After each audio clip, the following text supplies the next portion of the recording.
വിശുദ്ധ മത്തായി എഴുതിയ സുവിശേഷം 12-ാം അധ്യായം. സാബത്തിനെക്കുറിച്ച് വിവാദം. അക്കാലത്ത് ഒരു സാബത്തിൽ യേശു ഗോതമ്പ് വയലിലൂടെ കടന്നു പോവുകയായിരുന്നു. അവൻ്റെ ശിഷ്യന്മാർക്ക് വിശന്നു. അവർ കതിരുകൾ പറിച്ചു തിന്നാൻ തുടങ്ങി. ഫരിസേയർ ഇത് കണ്ട് അവനോട് പറഞ്ഞു, നോക്കൂ, സാബത്തിൽ നിഷിദ്ധമായത് നിന്റെ ശിഷ്യന്മാർ ചെയ്യുന്നു. അവൻ പറഞ്ഞു, വിശന്നപ്പോൾ ദാവീദും അനുചരന്മാരും എന്താണ് ചെയ്തതെന്ന് നിങ്ങൾ വായിച്ചിട്ടില്ലേ?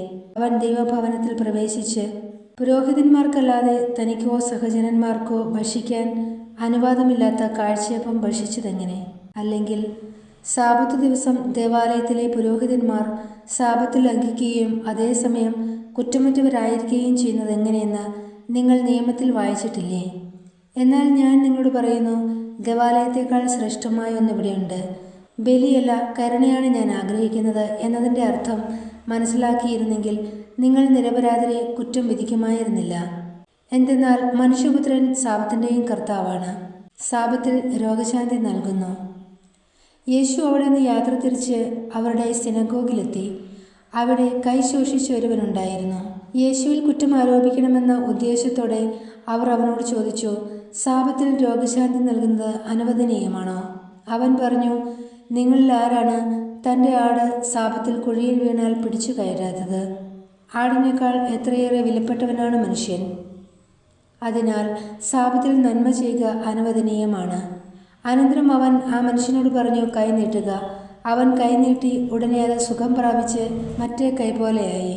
ഫരിസേയർ അവിടെ നിന്ന് പോയി അവനെ നശിപ്പിക്കേണ്ടതെങ്ങനെയെന്ന് ആലോചന നടത്തി. ദൈവത്തിൻ്റെ തിരഞ്ഞെടുക്കപ്പെട്ട ദാസൻ. ഇത് മനസ്സിലാക്കിയ യേശു അവിടെ നിന്ന് പിൻവാങ്ങി. അനേകം പേർ അവനെ അനുഗമിച്ചു. അവരെയെല്ലാം അവൻ സുഖപ്പെടുത്തി. തന്നെ പരസ്യപ്പെടുത്തരുതെന്ന് അവൻ അവരോട് കൽപ്പിച്ചു.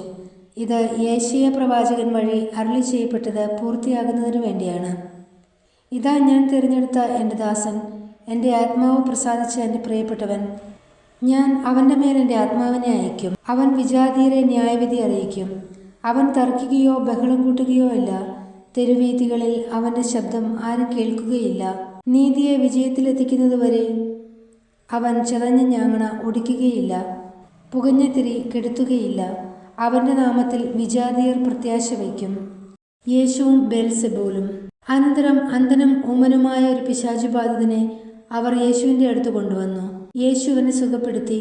അവൻ സംസാരിക്കുകയും കാണുകയും ചെയ്തു. ജനക്കൂട്ടം മുഴുവൻ അത്ഭുതപ്പെട്ടു പറഞ്ഞു, ഇവനായിരിക്കുമോ ദാവീദിൻ്റെ പുത്രൻ?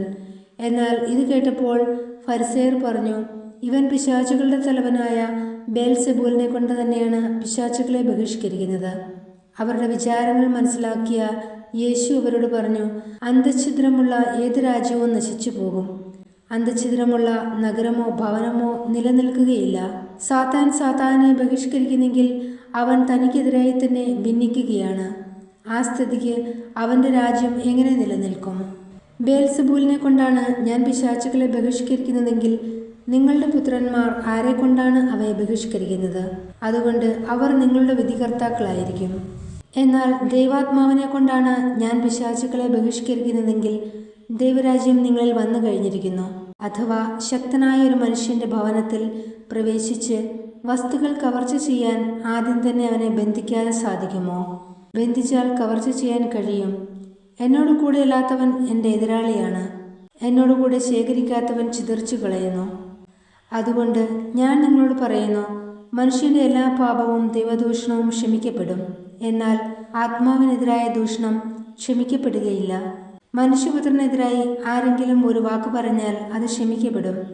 എന്നാൽ പരിശുദ്ധാത്മാവിനെതിരായി ആരെങ്കിലും സംസാരിച്ചാൽ ഈ യുഗത്തിലോ വരാനിരിക്കുന്ന യുഗത്തിലോ ക്ഷമിക്കപ്പെടുകയില്ല. ഒന്നുകിൽ വൃക്ഷം നല്ലത്, ഫലവും നല്ലത്, അല്ലെങ്കിൽ വൃക്ഷം ചീത്ത, ഫലവും ചീത്ത. എന്തെന്നാൽ ഫലത്തിൽ നിന്നാണ് വൃക്ഷത്തെ മനസ്സിലാക്കുന്നത്. അണലി സന്തതികളെ, ദുഷ്ടരായിരിക്കെ നല്ല കാര്യങ്ങൾ പറയാൻ നിങ്ങൾക്ക് എങ്ങനെ കഴിയും? ഹൃദയത്തിൻ്റെ നിറവിൽ നിന്നാണല്ലോ അധരം സംസാരിക്കുന്നത്. നല്ല മനുഷ്യൻ നന്മയുടെ ഭണ്ഡാരത്തിൽ നിന്ന് നന്മ പുറപ്പെടുവിക്കുന്നു. ദുഷ്ടനാകട്ടെ തിന്മയുടെ ഭണ്ഡാരത്തിൽ നിന്ന് തിന്മ പുറപ്പെടുവിക്കുന്നു.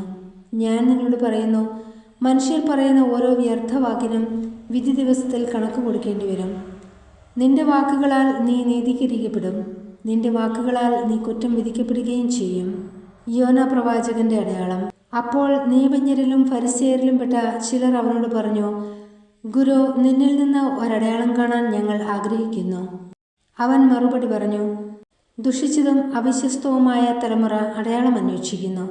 യോന പ്രവാചകന്റെ അടയാളമല്ലാതെ മറ്റൊരടയാളവും അതിന് നൽകപ്പെടുകയില്ല.